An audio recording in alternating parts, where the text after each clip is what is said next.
மக்கள் நீதி மய்யத்தின் தலைவர் கமலஹாசன் நாடாளுமன்ற தேர்தலில் போட்டியிடவில்லை என்றும் 18 தொகுதிகளுக்கான இடைத்தேர்தலில் திருவாரூர் தொகுதியில் போட்டியிட உள்ளதாகவும் தகவல்கள் வெளியாகியுள்ளன. இது தொடர்பான மேலதிக விவரங்களை பதிவு செய்ய காத்திருக்கிறார் நம்முடைய செய்தியாளர் சதீஷ். அவரிடம் கேட்கலாம்.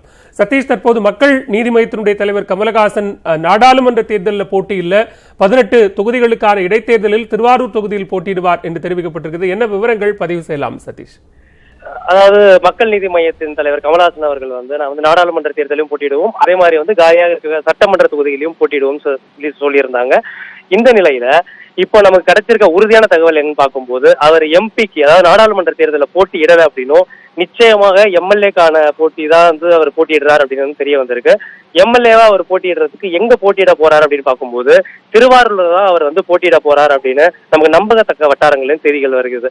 இது மட்டும் இல்லாம நேர்காணல்கள் ஒரு பக்கம் சென்னையில போய்கிட்டு இருக்கு.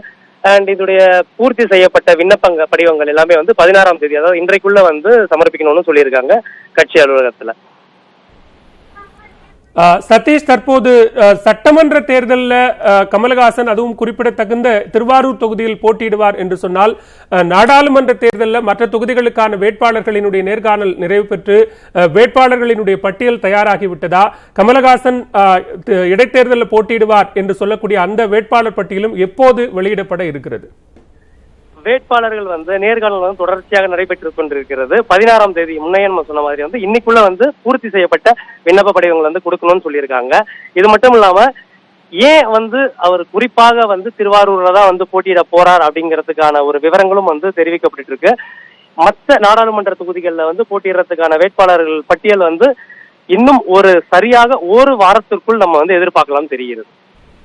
நன்றி சதீஷ், உங்களுடைய விரிவான தகவல்களுக்கு நன்றி. மக்கள் நீதி மய்யத்தின் தலைவர் கமலஹாசன் நாடாளுமன்ற தொகுதிகளை தவிர்த்து தற்போது நடைபெற இருக்கக்கூடிய 18 சட்டமன்ற தொகுதிகளுக்கான இடைத்தேர்தலில் குறிப்பாக திருவாரூர் தொகுதியில் போட்டியிடுவார் என்று தகவல்கள் வெளியாகி இருக்கிறது. இது தொடர்பான விவரங்களை எமது செய்தியாளர் சதீஷ் தர கேட்டோம். நன்றி சதீஷ்.